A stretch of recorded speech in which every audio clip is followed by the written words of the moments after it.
नमस्कार, पर्दाफाश देख रहे हैं आप और मैं हूं आपके साथ दामिनी। आज हम बात करेंगे भोपाल के सबसे बड़े गोल्ड लोन घोटाले की। आपको बता दें, Manappuram gold loan company limited की इंद्रपुरी शाखा के निलंबित मैनेजर संजय सैनी और असिस्टेंट मैनेजर अजय पाल सिंह के 3 साथियों को क्राइम ब्रांच ने गिरफ्तार कर लिया है।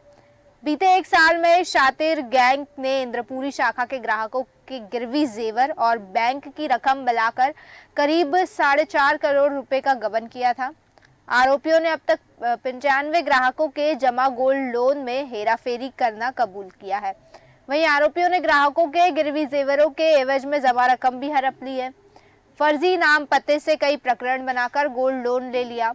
आरोपी केवल रेड पैकेट में रखे गोल्ड को ही टारगेट करते थे, क्योंकि ऐसे आपको बता दूं कि ऐसे पैकेट्स में ऑडिट 3 महीने का होता है। वहीं डीसीपी क्राइम ब्रांच श्रुत कीर्ति सोमवंशी ने बताया था कि इस मामले में पहला केस पिपलानी पुलिस में दर्ज किया गया था। तकनीकी जांच ज्यादा होने के कारण केस डायरी को भोपाल क्राइम ब्रांच में सौंप दी गई। वहीं पुलिस संजय सैनी, अजय पाल सिंह, रविशंकर राजपूत, संदीप पटेल और फरहान खान को अलग अलग स्थानों से गिरफ्तार कर चुकी है। पुलिस को ब्रांच के और भी कई कर्मचारियों और अधिकारियों की तलाश है। रवि, संदीप और फरहान ऑनलाइन गेम एजेंट है। संजय ने खुलासा किया है कि जो ग्राहक पूरा पैसा जमा कर अपना सोना ले लेते थे, उनकी रकम को वे शाखा में जमा ही नहीं होने देते थे। ये रकम वे ऑनलाइन जुए में लगा देते थे। इसके अलावा उसने ग्राहकों के गिरवी रखे जेवर निकालकर नए खाते बनाए, यानी कि किसी ग्राहक के जमा गोल्ड पैकेट में से सोना निकालकर नया पैकेट बनाना, फिर इस पैकेट के आधार पर नया गोल्ड लोन सैंक्शन करवा लिया। इसके एवज में उसने फर्जी नाम पते से जुड़े कई सारे दस्तावेज भी शाखा में जमा करवा दिए। वहीं एडिशनल डीसीपी शैलेंद्र चौहान ने बताया था कि इस गड़बड़ी में अजय के पास सिंह ने संजय का पूरा साथ दिया। कंपनी में 2 तरह के पैकेट में गिरवी सोना रखा जाता है। एक नीला पैकेट होता है जिसके जरिए हाल ही में किसी ने लोन लिया है। लाल पैकेट में रखा सोना करीब 3 महीने पुराना होता है, जिसका ऑडिट 3 महीने में ही होता है। आरोपी ऐसे ही लाल पैकेट को टारगेट करते थे। पूछताछ में यह भी पता चला कि ऑनलाइन गेम से जुड़े आरोपी 10% पर बैरागढ़ के सोनू उर्फ अंडाकारी के लिए काम करते थे। हालांकि पुलिस को फिलहाल सोनू की तलाश है। वहीं आरोपी संजय सैनी ने पुलिस को बताया कि वे गौतम नगर के किराए के मकान में रहता है और पड़ोस में रविशंकर राजपूत भी रहता है, जो नरसिंहपुर का रहने वाला है। रवि काफी समय से गैम्बलिंग ऐप कैसीनो, 3 पत्ती और रमी के अवैध काम से जुड़ा हुआ था।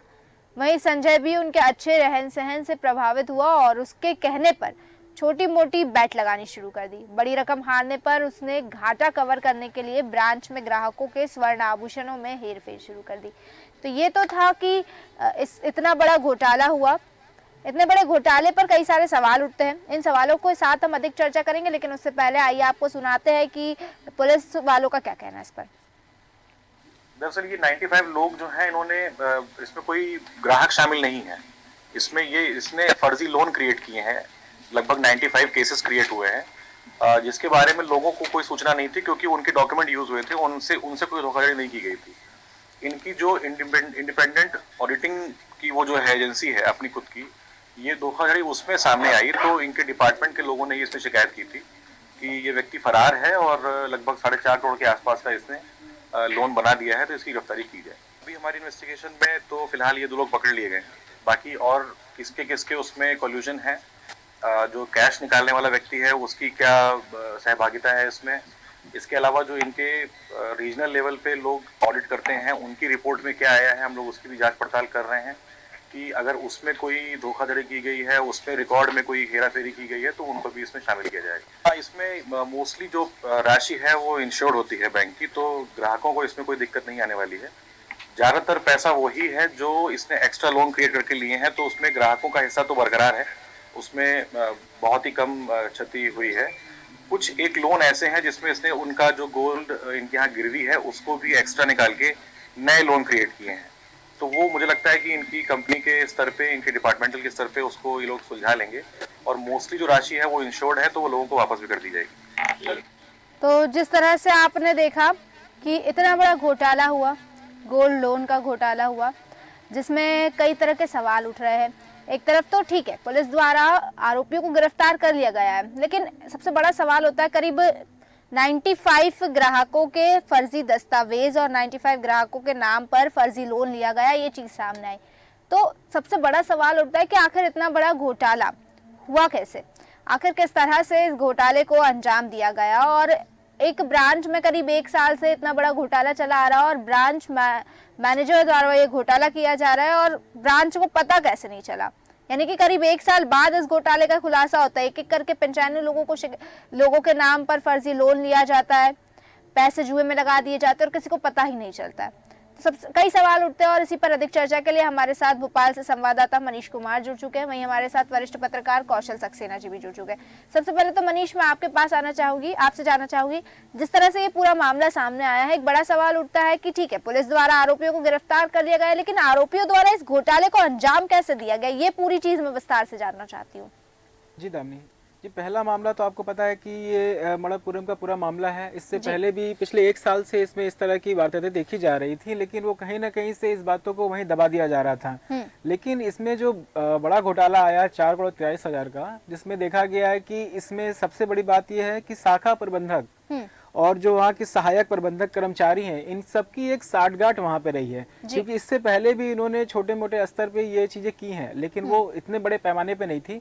हालांकि उन्होंने अभी जो इसको अंजाम दिया है 4,43,00,000 का, और उसमें ये देखा गया है कि ये सारा पैसा क्या करते थे, जो कि गोल्ड लोन के तौर पे आता था, ये सारा पैसा अपने पास शाखा में रख लेते थे। उसके बाद ये क्या करते थे कि उसे कैसीनो में लगाते थे, जुए में लगाते थे, जिस तरह काम करते थे। और ये जो अभी ये पकड़े गए हैं अभी 5, अभी इनके साथ अभी और खोजबीन चल रही है, जिसमें कि पूरी बात अभी खुल के सामने नहीं आ रही कि मामला इतने का है कि और भी है। दामिनी जी बिल्कुल मनीष जी, लेकिन एक चीज जानना चाहती हूँ कि आखिर इन 5 लोगों तक पुलिस कैसे पहुंची, इनका घोटाला उजागर कैसे हुआ? जी कहीं ना कहीं से इसमें ये बात आई है कि ये जो प्रबंधक थे, सहायक प्रबंधक थे और ये जो कर्मचारी थे, इनमें कहीं ना कहीं से एक पैसे को लेके मामला सेट नहीं हो पा रहा था। तो ये बात कहीं ना कहीं से लीक हुई है वो प्रबंधक द्वारा आपस में। जी मतलब कह सकते हैं कि आपसी कलह या मतभेद की वजह से पैसों के चलते समझौता नहीं हो पाया और इन्हीं में से कोई एक विभीषण निकल गया। जी ठीक है, वहीं हमारे साथ कौशल सक्सेना जी जुड़े हुए। कौशल सक्सेना जी, आपसे मेरा सवाल ये है कि इतना बड़ा घोटाला हुआ है, यानी कि करीब 4.5 करोड़ का घोटाला कोई छोटा मोटा घोटाला नहीं है, और गोल्ड लोन फाइनेंस में ये घोटाला हुआ है। और इसमें देखा जाए तो गलती यहाँ पर हम कंपनी की नहीं बता सकते, क्योंकि सीधे तौर पर कंपनी को तो पैसा दिया ही नहीं जा रहा था। जो ब्रांच मैनेजर था वो पैसा लेकर जुए में लगा देता था। तो एक चीज यहाँ बड़ी देखी गई है कि ये जो ऑनलाइन गेमिंग एप्स है, उसकी वजह से कहीं ना कहीं एक बड़ा नुकसान होता है जनता को भी और लोगों के पैसों को भी। तो इस पर क्या कहना चाहेंगे आप? हमने जी बहुत बढ़िया आपने इस प्रश्न को उठाया है। देश न्यूज के लिए मैं बहुत बहुत हार्दिक बधाई दे रहा हूँ जी।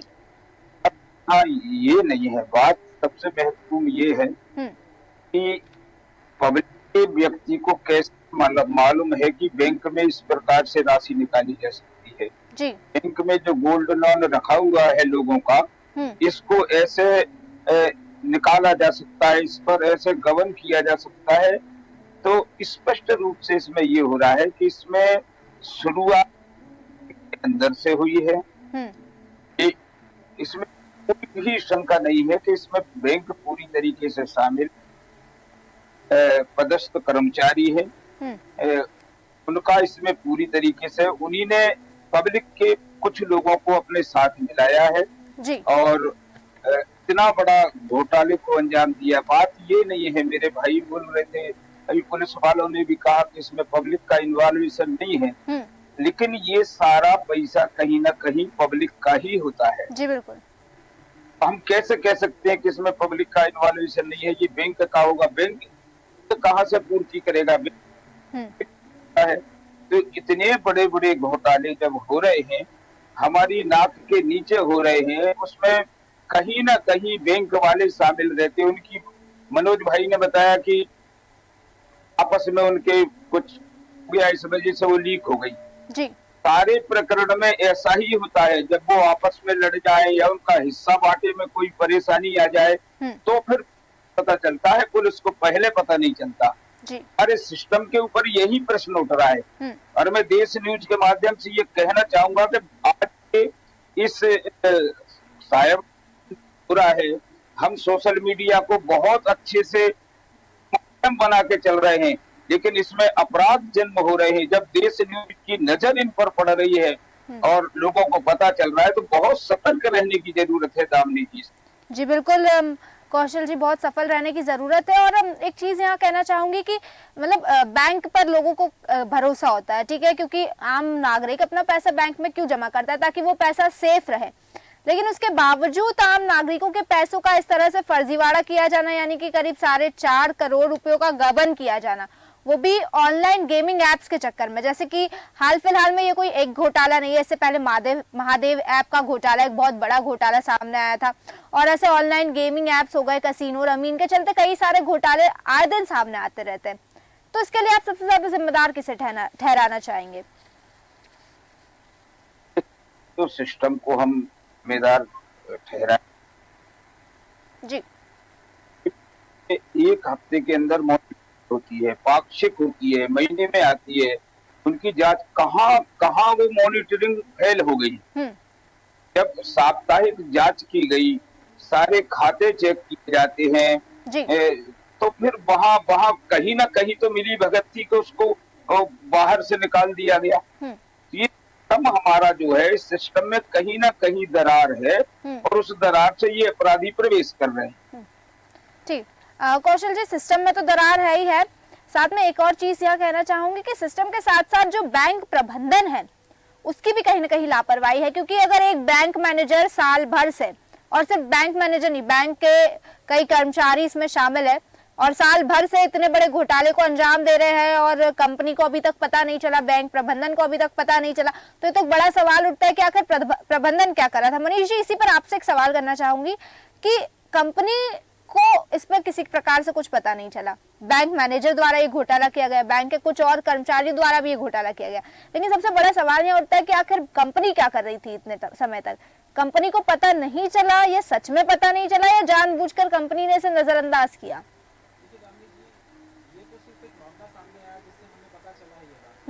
कहीं से जो ये चीजें हैं, जो ये घोटाले इस तरह के होते हैं, इसमें सारी चीजें एक सूत्र में बंध के काम होता है।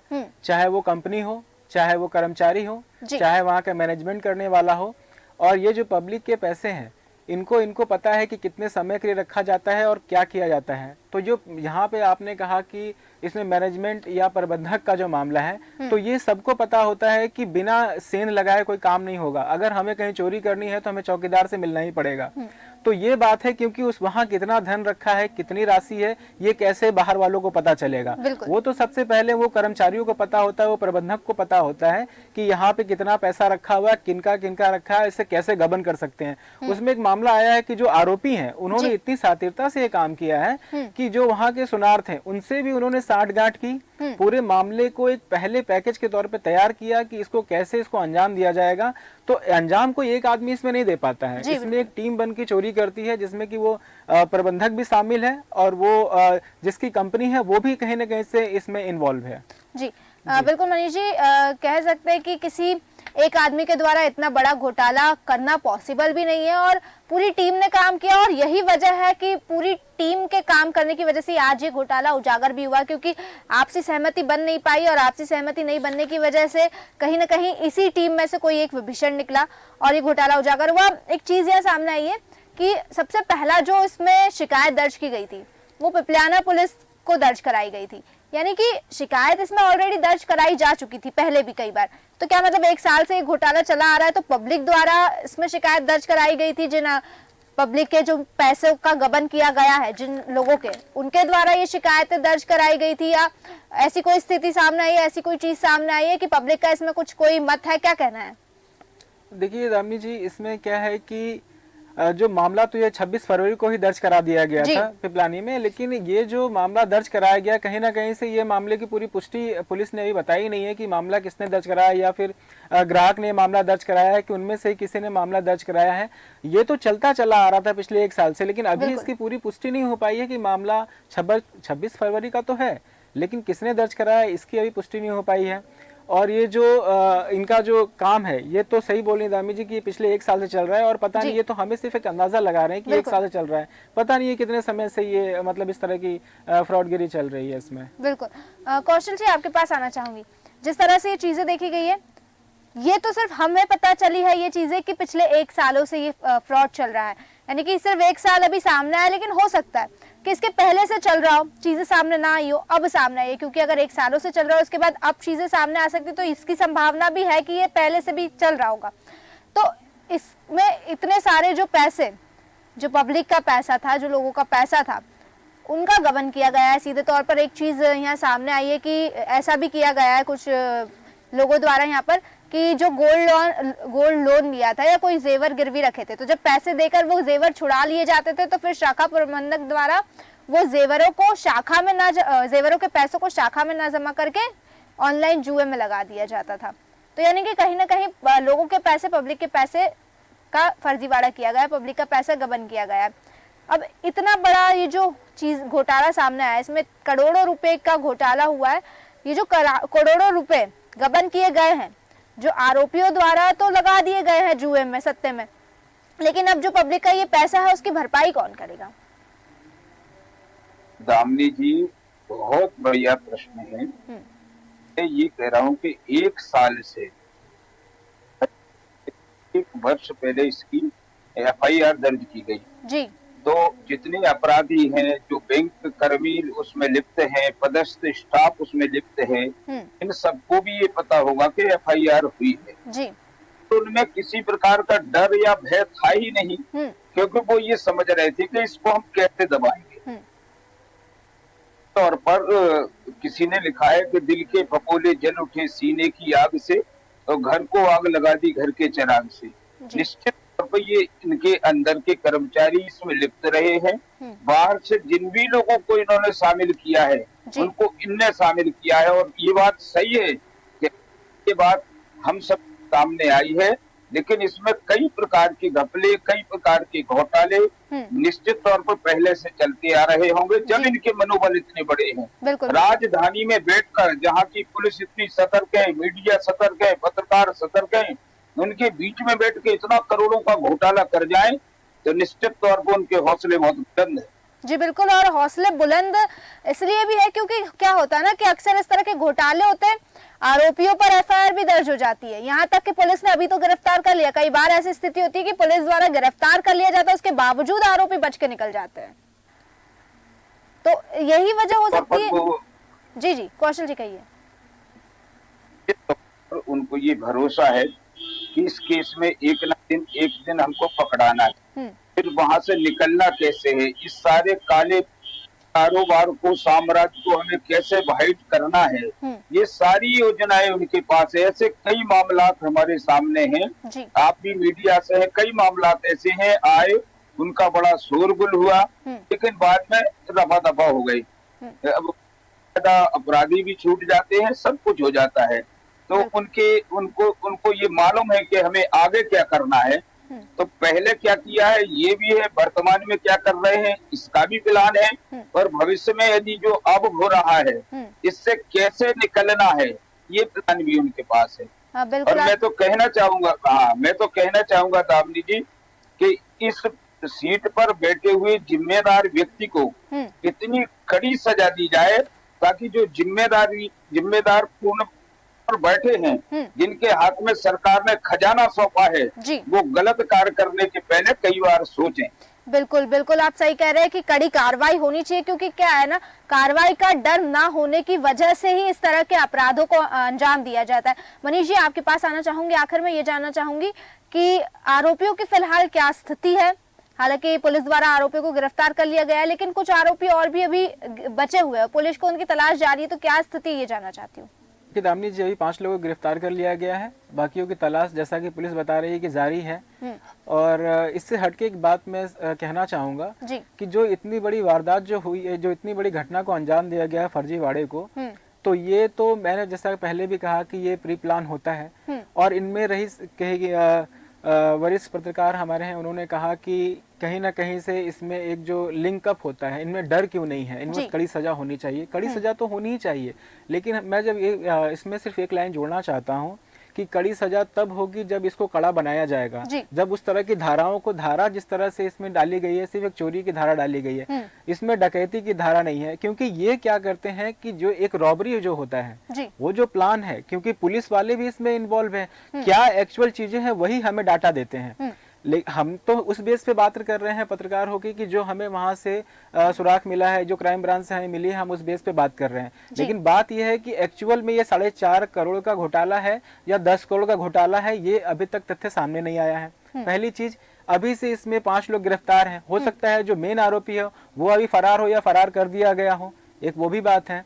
तो इस तरह की जो बातें हैं, जब तक ये पूरे अभी 5 लोग जो हिरासत में हैं, उनसे बहुत ज्यादा अभी पूछताछ करके बहुत से ज्यादा बातें सामने नहीं आ पाई हैं। लेकिन जो फरार इसमें, हो सकता है उसका वो सरगना हो, वो प्लान को क्रिएट करता हो सकता है उसके लिंक उस प्रबंधक से रहे हो, उस बड़े बड़े जो मैनेजमेंट कंपनी है उससे रहे हो, या फिर जो आला अधिकारी हैं उनसे कहीं ना कहीं जुड़ाव रहा हो। वरना हम देखते हैं कि जब बड़ी रॉबरी होती है या बड़ी कहीं डकैती होती है, तो उसमें क्या होता है, मेन सरगना जो होता है वो बच निकलता है, बाकी छुटपैया पकड़े जाते हैं। तो कहीं ना कहीं से ये है कि हमें एक जो मामला सामने आया 26 फरवरी को जो दर्ज किया गया, उसके बेस पे कहीं ना कहीं इनको कोई कार्रवाई तो करनी थी। तो कार्रवाई करने के नाम पे इन्होंने एक खाना पूर्ति करके इस मामले को सामने रख दिया है। लेकिन जो मेन चीज है उसको कहा है कि नहीं, अभी हम आगे शेष कार्रवाई करेंगे, या भी पूछताछ या फिर अभी पकड़ने का कार्यक्रम जारी है।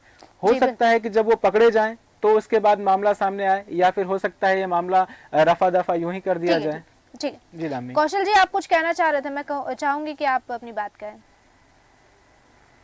इसमें यही कहना चाहूंगा, मैं दोबारा उसी बात को कह रहा हूँ कि निश्चित तौर पर इसमें जनता जनार्दन का पैसा है, सरकार का है, सब लोगों का है। ये कितनी जिम्मेदारी का काम है, इस पर कितनी पैनी चाहिए। आज हम सीसीटीवी कैमरे लगा रहे हैं, साप्ताहिक जांच हो रही है, ऑडिट, और बाहर से भी दूसरी कंपनियां आकर बैंक का ऑडिट कर रही हैं। लेकिन अक्सर देख रहा हूँ पूरे देश के कई बैंक हैं, आज एक भरोसा उठ गया है लोगों का। जितने और घोटाले बैंक जैसी सुरक्षित जगह पर हो रहे हैं, कहीं ना कहीं ये चिंता का विषय है। इस पर गंभीरता से विचार करना होगा, और आप जैसे मीडिया को इस पर बहुत सतर्क रहने की जरूरत है। जी बिल्कुल, एक बड़ी चिंता का विषय है, क्योंकि सीधे तौर पर आम जनता के पैसों के साथ फर्जीवाड़ा किया गया है और इस पर कड़ी कार्रवाई की भी जरूरत है। आप दोनों का ही बहुत बहुत धन्यवाद हमारे साथ इस चर्चा में जुड़ने के लिए, तमाम जानकारी देने के लिए। तो जिस तरह से मध्य प्रदेश की राजधानी में बैठकर इतना बड़ा घोटाला, करीब 450 करोड़ का घोटाला, कोई छोटा मोटा घोटाला नहीं है। हालांकि पुलिस द्वारा इन आरोपियों को तो गिरफ्तार कर लिया गया और बचे कुछ आरोपियों की तलाश अभी भी जारी है। लेकिन अब बड़ा सवाल ये उठता है कि चीजें जो सामने आई है, क्या सच में सिर्फ यही चीजें हैं, या फिर ये एक छोटा सा नमूना है? इसके अलावा और भी कई चीजें बाद में सामने आ सकती है, क्योंकि करीब 1-1.5 साल से ये घोटाला चल रहा था। तो हो सकता है कि और ज्यादा रुपयों का ये घोटाला किया गया हो। जो आरोपी सामने आए, हो सकता है कि इनके अलावा और भी ज्यादा आरोपी सामने आए, और भी लोगों की इसमें हाथ होने की संभावनाएं हो सकती है। हालांकि पुलिस अपनी जांच कर रही है और अब जांच के बाद पता चलेगा कि पूरा माजरा क्या है। या फिर एक सवाल ये भी उठता है कि क्या बाकी मामलों की तरह ये मामला भी कुछ दिन चिंगारी उठेगी, उसके बाद वो चिंगारी पर पानी डाल दिया जाएगा, या फिर ये मामला भी आग पकड़ता है? फिलहाल के लिए बस इतना ही, फिर लौटेंगे, तब तक देखते रहिए देश न्यूज। नमस्कार।